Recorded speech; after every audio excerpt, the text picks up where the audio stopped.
চমকানো আর চোখ কপালে ওঠার মতো খবর। দুর্ঘটনার শিকার ইরানের প্রেসিডেন্ট ইব্রাহিম রাইসিকে বহনকারী হেলিকপ্টার। ইসরায়েলের গোয়েন্দা সংস্থা মোসাদের হাতে নেই তো। মধ্যপ্রাচ্যে হামাস ইসরায়েল যুদ্ধকে ঘিরে আগুনের আঁচ, শঙ্কার কালো মেঘে ভিড় ছেয়ে গেছে ইরানের আকাশ। প্রতিবেদনে উল্লেখ করা হয়েছে, ইরানের স্বরাষ্ট্রমন্ত্রী আহমদ ওয়াহিদি জানিয়েছেন, প্রেসিডেন্ট ইব্রাহিম রাইসিকে বহনকারী হেলিকপ্টার পূর্ব আজারবাইজান প্রদেশের উত্তর পশ্চিমে জুলফা এলাকায় দুর্ঘটনার শিকার হয়েছে। ইসরায়েল প্রতিবেদনে বলা হয়েছে, আজারবাইজানের সীমান্তবর্তী এলাকায় একটি জলাধার উদ্বোধন অনুষ্ঠানে যোগ দিতে গিয়েছিলেন প্রেসিডেন্ট রাইসি। সেখান থেকে ফেরার সময় আলজাকান এলাকায় হেলিকপ্টারটি জরুরি অবতরণে বাধ্য হয়। হেলিকপ্টারটিতে প্রেসিডেন্ট রাইসি ছাড়াও ছিলেন ইরানের পররাষ্ট্রমন্ত্রী হোসেন আমির আবদুল্লাহিয়ান ও পূর্ব আজারবাইজানের গভর্নর মালিক রাহমাতি সহ আরও কয়েকজন গুরুত্বপূর্ণ নেতা।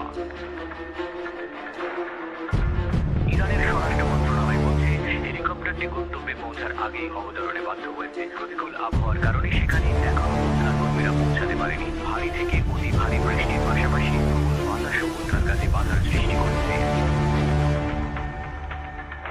প্রেসিডেন্ট রাইসি কেমন আছেন, তার কোনো চোট লেগেছে কিনা, এই ঘটনা সম্পর্কে আর কোনো বিশদ বিবরণ জানায়নি ইরানের রাষ্ট্রীয় টিভি। 2023 সালে ইরানের আজারবাইজানের দূতাবাসে বন্দুক হামলা এবং ইসরায়েলের সঙ্গে আজারবাইজানের কূটনৈতিক সম্পর্ক সহ দুই দেশের মধ্যে শীতল সম্পর্ক থাকা সত্ত্বেও এই সফরটি করেন রাইসি, যাকে ইরানের শিয়া ধর্মতন্ত্র এই অঞ্চলে তাদের প্রধান শত্রু হিসেবে দেখে। ইরান দেশে বিভিন্ন ধরনের হেলিকপ্টার চালায়, কিন্তু আন্তর্জাতিক নিষেধাজ্ঞার কারণে তাদের যন্ত্রাংশ পাওয়া কঠিন হয়ে পড়ে।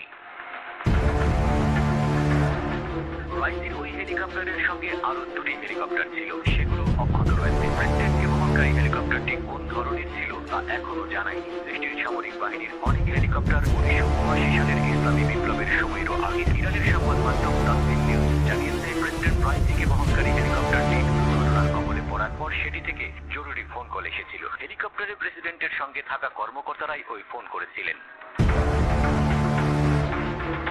তবে ইরানের সংবাদ মাধ্যমগুলি একে দুর্ঘটনা বলতে নারাজ। দাবি করা হয়েছে, প্রেসিডেন্ট রাইসিকে নিয়ে হেলিকপ্টারটি জুলফার কাছে এক জায়গায় হার্ড ল্যান্ডিং করেছে। প্রভিন্সিয়াল